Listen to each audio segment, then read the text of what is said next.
Good morning.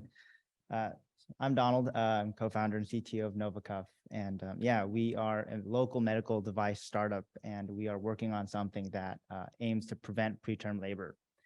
And so preterm labor is when somebody delivers before full term, which is anything less than 37 weeks. And so the most common question I get asked is, how did this start? And then how did you invent this thing? And I'm here to tell that story and to share that. We got to go all the way back to April 2019 when my wife, who's right over there, we went in for a regular OB checkup, and the physician told her that she was at high risk of preterm labor with our twin girls. And so right then and there, from that OB checkup, she got put in a wheelchair, wheeled across the parking lot to Sierra Vista, and put on bed rest in something called the Trendelenburg position. And that's when the feet is actually elevated higher than the head. And to speak to what kind of person my wife is, as soon as the doctors left the room, she kind of grabbed me and screamed at me, not because she was scared, but to tell me to raise the bed even higher, so the feet's even higher up. And she laid like that for almost 3 weeks. And yeah, because of that, we delivered our kids at 24 weeks, which is still extremely early and extremely risky. But that was actually 3 weeks longer than what the doctors initially estimated. And our story isn't just a one-off thing. Yeah, it happens way too often, and it happens all the time. And yeah, some hard-hitting facts here. Yeah, it accounts for 1 million infant deaths globally each year.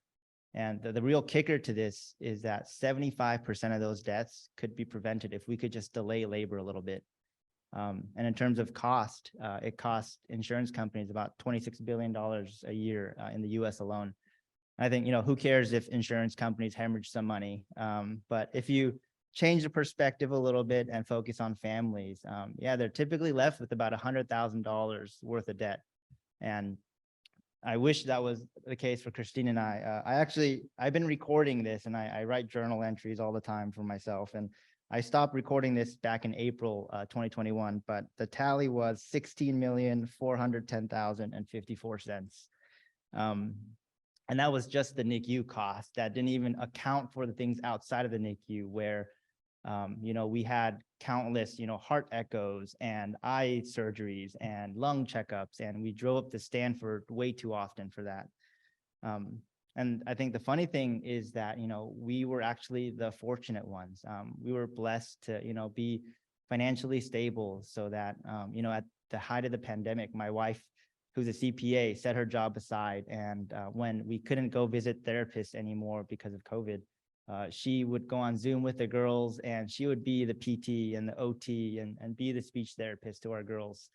And she did that day in, day out. And we did everything we could to really give our girls the best shot at thriving outside of the NICU. And for me, my background, I am an engineer, and no matter what happens in my career, I will always be an engineer. And I was, grown and raised right here in Cal Poly. And, there was a lot of things I learned, but there's two things that I will always take away from Cal Poly. And that was the first week of school. There's a professor, long retired now, Dan Walsh, and he said, Cal Poly's model is learn by doing. And so how can you tell if somebody's a Cal Poly engineer? And that's by looking at their hands, because they will always have calluses on them, because we're not afraid to, get our hands dirty, to dive in head first. And if it fails, we're not afraid to try it again. And another, big thing that I took away from there was, they said, engineers, they don't just make cool things, but they solve big problems. And so back to our girls, yeah, my wife delivered them at Sierra Vista, but shortly after that, they had some complications, so they got airlifted to Stanford. And we actually stayed there for about 5 months in the NICU there. And during that time, my wife, she would sit by the isolates day in, day out. And then I was the crazy guy that would go around the entire ward and talk to all the neonatologists and all the physicians there and the nurses, and trying to ask, what could we have done differently, or what could we have done to prevent this? And at night we would go back to our rooms and I would research and I found out that there was no good solution. There was no good answer to what could have prevented this. And so, yeah, I would sketch concepts out and I would, rough out prototypes in our Ronald McDonald house up at Stanford. And as soon as we got back to San Luis Obispo, I had a good friend, Amy, who at that time, she was part of a company that made a small little exit at, $250 million. Alydia Health is the company that started locally here as well. So I met with her for coffee and, I shared with her my idea, and she's also a Cal Poly engineer. Right away, she jumped on it. And together we decided we're going to spearhead this thing and we're going to tackle this problem.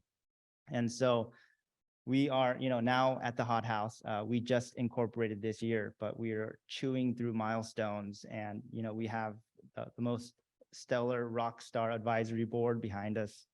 We have awesome mentors through SBDC and in the Hot House, and yeah, thank you for allowing us to come up here and share Novocuff's story and share how this all began. And so, please keep tabs on Novocuff. Please keep tabs on us and see how we're going to save babies' lives. And, we are a startup. I can't emphasize that enough. So we are fundraising and always fundraising. So if you're interested or know of anybody who may be interested in investing, please reach out to me. My email is donald@novocuff.com. And thank you. And yeah, happy Thanksgiving.